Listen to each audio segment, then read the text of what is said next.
नमस्ते, सलाम, सत श्री अकाल एंड हेलो। कैसे हैं आप लोग? होप आप लोग बहुत अच्छे होंगे।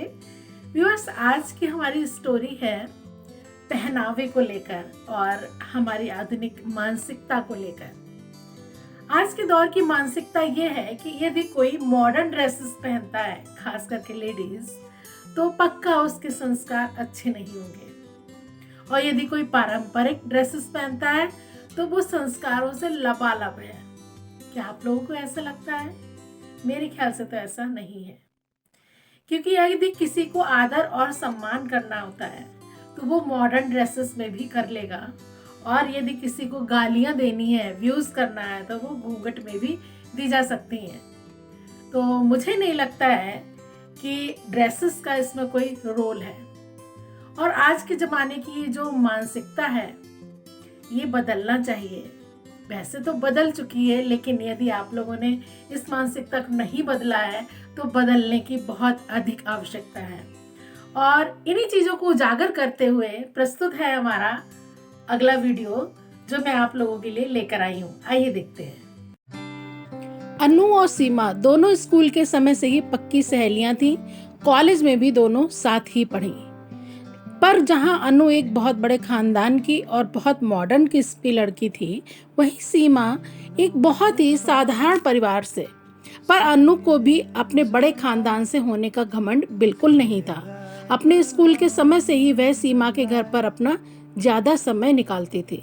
स्कूल के बाद कॉलेज के समय में भी अनु सीमा के परिवार के बहुत करीब थी।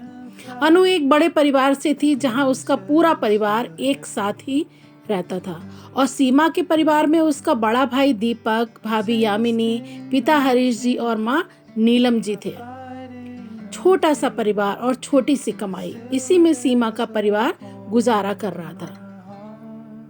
पर जब वो दोनों कॉलेज में आई तो अनु अक्सर छोटे कपड़ों में ही सीमा के घर आती थी, जो सीमा की माँ नीलम जी के आंखों में खटकने लगा था। सुनिए जी, ये सीमा की दोस्त है ना अनु, वो हमारे घर पर छोटे कपड़े पहनकर आती है, जो मुझे बिल्कुल पसंद नहीं आ रहा है। पता नहीं, मुझे तो उसके चाल चलन भी कुछ ठीक नहीं लग रहे हैं। माँ बाप भी भला अपनी जवान बेटी को ऐसे कपड़े पहन के कैसे बाहर भेज देते हैं। शुक्र है हमारे बच्चों के संस्कार ऐसे नहीं हैं, नीलम जी अपने पति हरीश जी से कहती हैं। क्या तुम भी? वे पैसे वाले और मॉडर्न घराने की है, और आजकल ये सब कौन देखता है? बाहर जमाना बदल गया है नीलम जी, तुम ये सब सीमा के सामने मत कहना, वरना उसको कहीं बुरा ना लग जाए। हरीश जी ने समझाते हुए अपनी पत्नी नीलम जी से कहा। और नहीं तो क्या, हमारी सीमा को ही देख लो, कॉलेज में दोनों साथ ही जाती है ना। फिर भी हमारी सीमा में ऐसे संस्कार तो नहीं है। शुक्र है भगवान का। नीलम जी बड़बड़ाती हुई किचन की ओर चली जाती है। थोड़ी देर में सीमा अपनी दोस्त अन्नू को लेकर कॉलेज से घर आती है। नीलम जी फिर से अन्नू के छोटे कपड़े देखकर कुछ बोलने ही वाली थी कि हरीश जी इशारा करते हुए नीलम जी को अंदर भेज देते हैं। अनु बेटी, कैसी हो तुम? घर पर सब ठीक है ना? हरीश जी अनु से हालचाल पूछते हैं। हाँ अंकल जी, सब ठीक है।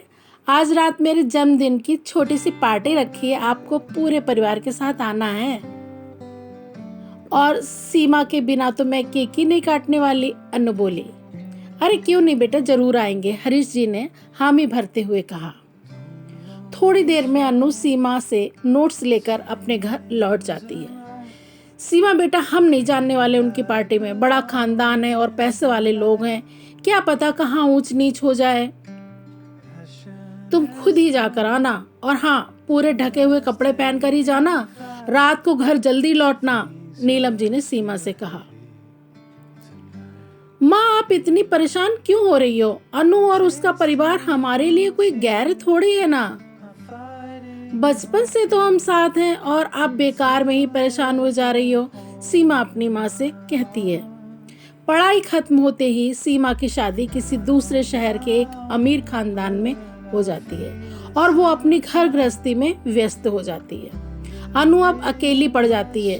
वो अपने पिता की मदद से समाज सेवा के कामों में लग जाती है। उधर सीमा की शादी के कुछ 6 महीने बाद ही सीमा के पिता हरीश जी का देहांत हो जाता है, और अब नीलम जी की जिम्मेदारी बेटा दीपक ही उठा रहा था।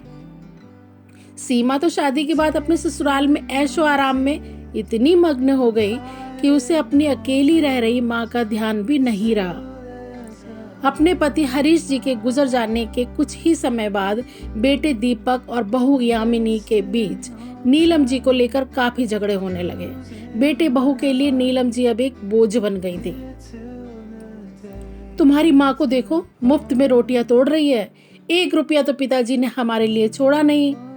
सारे तो उस सीमा के बड़े खानदान में शादी करवाने के समय ही खर्च कर दिए।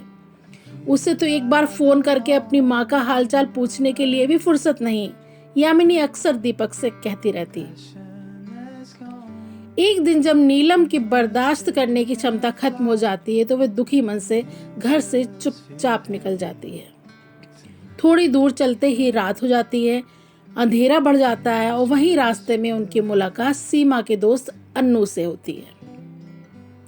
अनु उनकी दुख भरी कहानी सुनती है और बड़े प्यार से उन्हें अपने साथ घर ले जाती है। मुझे माफ कर देना बेटा, मैं तुम्हारे बारे में बहुत गलत सोच रखती थी। तुम्हारे छोटे कपड़ों की वजह से मैंने तो सीमा से भी कहा था कि तुमसे दूरी बनाकर रखे, पर देखो मेरी ही परवरिश में कोई कमी रह गई जो मेरे अपने ही बच्चों ने मुझे बेसहारा कर दिया। नीलम जी माफी मांगते हुए अनु के सामने फूट फूट कर रो पड़ी। अनु भी नीलम जी को गले लगा लेती है और कहती है, कोई बात नहीं, आप मेरी माँ जैसे ही हैं। मुझे आप अपनी बेटी ही समझे और यहाँ आराम से रहिए। यहाँ आप बोझ नहीं हो, बल्कि इस घर के लिए आशीर्वाद समान हो। नीलम जी सोच में पड़ जाती हैं कि वे अनु को छोटे कपड़े पहने देख उसके बारे में कितना गलत सोचती थी। ऐसे ही इंसान के पहनावे से उसकी परवरिश पर सवाल उठाना सही नहीं है। इंसान की सोच ही है जो इंसान को अच्छा या बुरा बनाता